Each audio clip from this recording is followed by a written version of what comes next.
বিসমিল্লাহির রহমানির রহিম। আসসালামু আলাইকুম। কেমন আছেন সবাই? আশা করছি অনেক অনেক ভালো আছেন। আপনাদের দোয়ায় আমিও ভালো আছি আলহামদুলিল্লাহ।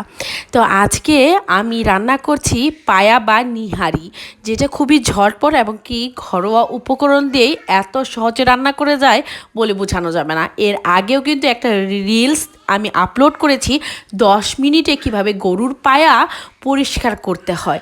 অবশ্যই কেউ যদি চান আমার রিলসে যে দেখতে পারেন, বা আপনারা চাইলে আমি কমেন্টস বক্সে এই লিঙ্কটা দিয়ে দিব। চলুন তাহলে কিভাবে আমি কি করছি সেটা আপনাদের সাথে শেয়ার করি খুবই সিম্পলভাবে।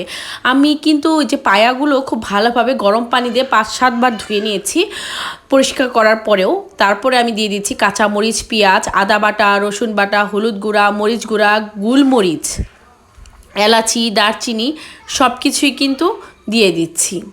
আর আপনারা চাইলে আস্তও দিতে পারেন, আমি কিছু কিছু বেটেও দিয়েছি এমনকি আস্তও দিয়েছি। আর রসুনের সাথে কিন্তু জিরা বাটাটা একদম ব্লেন্ড করা। যাই হোক, সব কিছু দিয়ে কিন্তু খুব ভালোভাবে হাত দিয়ে মাখিয়ে নিতে হবে।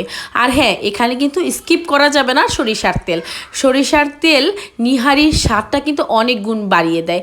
আর অনেকে কিন্তু নিহারি একদমই ঝাল খেতে ভালো লাগে না। আমি কিন্তু ঝাল নিহারি খেতে ভীষণ পছন্দ করি, তাই তো আমি একটু ঝালটা একটু বেশি করে দিয়েছি। আপনারা চাইলে কমিয়েও দিতে পারেন। আর স্বাদ মতো লবণ তো দিতেই হবে। তো এইভাবে নিহারি মেখে কিন্তু আমি আধা ঘন্টা রেস্টে রেখেছিলাম। এরপর একটি প্রেসার কুকারে আমি কিন্তু এই নিহারিগুলো দিয়ে দিব। আর যেহেতু আমি সরিষার তেল দিয়েছি সেক্ষেত্রে কিন্তু এখানে আর কোনো প্রকার তেল ব্যবহার করছি না। আর এটা কিন্তু মিডিয়াম আছে আমার প্রায় 20 মিনিট আমি কষিয়ে নিয়েছি, তারও বেশি হবে। আর নিহারি থেকে যে পানিটা চলে আসবে বা একটু কিন্তু এই যে মশলা ধোয়া, যে বাটির যে মশলা ধোয়া যে পানিটা আছে সেটাও কিন্তু আমি অল্প পরিমাণে দিয়ে দিচ্ছি কষানোর জন্য। আর মিডিয়াম আছে দিয়ে দিব। আর প্রেসার কুকারে রান্না করলে সব কিছুই কিন্তু অনেক ইজি হয়ে যায়। সত্যি কথা বলতে প্রায় যে নিহারিটা 2 দিন ভরা, আমি ছোটোবেলা থেকে দেখতাম মা যখন নিহারি রান্না করতো 2 দিন ভরা শুধু মাটির চুলায় জাল দিত, সেই নিহারিটা কিন্তু অনেক মজার ছিল।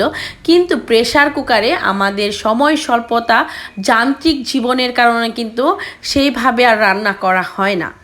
যেহেতু গ্যাসের চুলা চলে এসেছে, প্রেসার কুকার চলে এসেছে, সময় কিন্তু অনেক কিছুতেই কমিয়ে দিয়েছে। মানে সময়টা এখন আমরা হাতের নাগালে পাই। যাই হোক, নিহারিটা কিন্তু অনেকটুকুই কষানো হয়ে গেছে।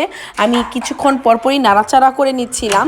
আর এই নিহারি থেকে যে মানে গ্রেভিটা বের হবে সেটা কিন্তু অনেকটাই মজা হয়। যাই হোক, আমি কিন্তু খুব ভালোভাবে কষিয়ে নিয়েছি। এরপরে গরম গরম পানি দিয়েছি অনেকটুক, কারণ নিহারিটা যতই আমি প্রেসার কুকারে রান্না করি না কেন, একটু ঝোল না হলে চালের রুটি দিয়ে আসলে খাওয়া যায় না। আর নিহারি রুটি, পরোটা, তুন্দুল রুটি এগুলো দিয়ে খেতে কিন্তু বেশ ভালো লাগে। তো এরপরে কিন্তু পানি দেওয়া শেষ হয়ে গেলে প্রেসার কুকারে মুখটা বন্ধ করে দিব। প্রায় মিডিয়াম আঁচে 1 ঘন্টা রান্না করে নিব। আর নিহারির মধ্যে ঝোল তো অবশ্যই লাগে। যাই হোক, এটা কিন্তু 1 ঘন্টা পরে আমি আরেকটি কড়াইতে কিছু সরিষার তেল আর আস্ত জিরা ফোড়ন দিয়ে দিচ্ছি, পেঁয়াজ, রসুন কুচি দিয়ে বাগার দিয়ে এই নিহারিটা রান্না শেষ করব। আর হ্যাঁ, নিহারি যে রান্না হয়েছে সেই ক্লিপটা নিতে ভুলে গিয়েছিলাম, যার জন্য আর শেয়ার করতে পারছি না। একদমই বাগারের সময়ই দেখতে পারবেন নিহারিটার রান্না কত মজা হয়েছে বা লোভনীয় হয়েছে। আর পেঁয়াজটা তাড়াতাড়ি ভাজার জন্য অল্প একটু লবণ দিয়ে খুব ভালোভাবে লাল লাল করে ভেজে নিচ্ছিলাম। আর লাল লাল করে ভাজা হয়ে গেলে কিন্তু নিহারিটা ঢেলে দিচ্ছি। আর এই নিহারিটা এত টেস্ট এত কম সময়ে হয় বলে বোঝানো যাবে না। নামানোর আগ দিয়ে কিছু কাঁচামরিচ আস্ত বা ফালি করে দেওয়া কাঁচামরিচ দিয়ে নিহারিটা নামিয়ে নিচ্ছি। আর আমার ভিডিও আপনাদের কাছে কেমন লাগছে অবশ্যই জানাবেন। ভালো লাগলে লাইক, শেয়ার, কমেন্ট করবেন। প্রত্যেকটা কমেন্ট আমার জন্য অনেক অনেক গুরুত্বপূর্ণ। আর হ্যাঁ, নামানোর আগে কিছু জিরা আর কিছু গরম মশলার গুঁড়াগুলো দিয়ে দিচ্ছি যাতে ঘ্রাণটা অনেক সুন্দর আসে। আর মাশাআল্লাহ, রান্নাটা কিন্তু অনেক সুন্দর হয়েছে। আর আপনাদের ভাইয়াও এরকম রান্না খেয়ে অনেক প্রশংসা করেছে আলহামদুলিল্লাহ। ঝটপট ঝুট ঝামেলা ছাড়াই খুব সহজে রান্না করে ফেললাম নিহারি। তো এই পর্যায়ে কিন্তু আমার রান্না শেষ। এখন বিদায় নেওয়ার পালা। ভালো থাকুন, সুস্থ থাকুন। আল্লাহ হাফেজ।